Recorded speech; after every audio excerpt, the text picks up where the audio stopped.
I now give the floor to the representative of Pakistan. You have the floor, please. Thank you, Chair, for giving me the floor. I would first thank CTED for its efforts and the panelists for their insightful remarks.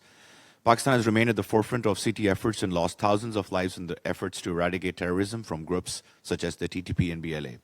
Despite these challenges, Pakistan is successfully thwarting this evolving threat by constantly monitoring, evaluating, and adjusting its response measures. I would like to highlight a few points. First, we need comprehensive responses to CT by addressing conditions conducive to terrorism. Without analyzing root causes, we will fail to eliminate terrorism. Instead, we will keep responding to symptoms endlessly and the vicious cycle will continue. Second, recent international strategies have made no effort to distinguish between terrorism and the legitimate struggle for the right to self-determination, as recognized in GA resolutions. The worst form of state terrorism is foreign occupation, using state power to deny indigenous populations their inalienable right to self-determination and subjecting them to human rights abuses to prolong the occupation. The plight of Palestinians and people of Indian illegally occupied Jammu and Kashmir are two such examples in living memory, where occupying powers are in constant pursuit of settler colonialism policies while we sit here and debate year after year. Third, the complete eradication of terrorism requires both kinetic and non-kinetic actions.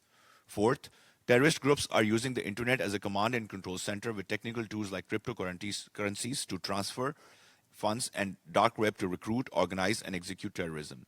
We need regulation of commercially driven social media companies and technology providers to curb their misuse and prevent the proliferation of hate and xenophobia, including Islamophobia that leads to violence and hatred against peoples and nations. Fifth, the UNCT architecture needs reform to address new and emerging forms of terrorism, including right-wing extremist, violent, nationalist, and fascist movements, to develop norms based on principles and to counter narratives that facilitate and promote stigmatization on the basis of religion or race. Sixth, we need a global plan of action to educate and caution our youth about the dangers of radicalization and online recruitment. Seventh, final point, the misuse of digital space, misinformation and fake news enhanced by AI to spread conspiracy theories, incitement to violence, and harmful narratives that shape public discourse is worsening. We must also be wary of states that hijack technology platforms for domestic political purposes.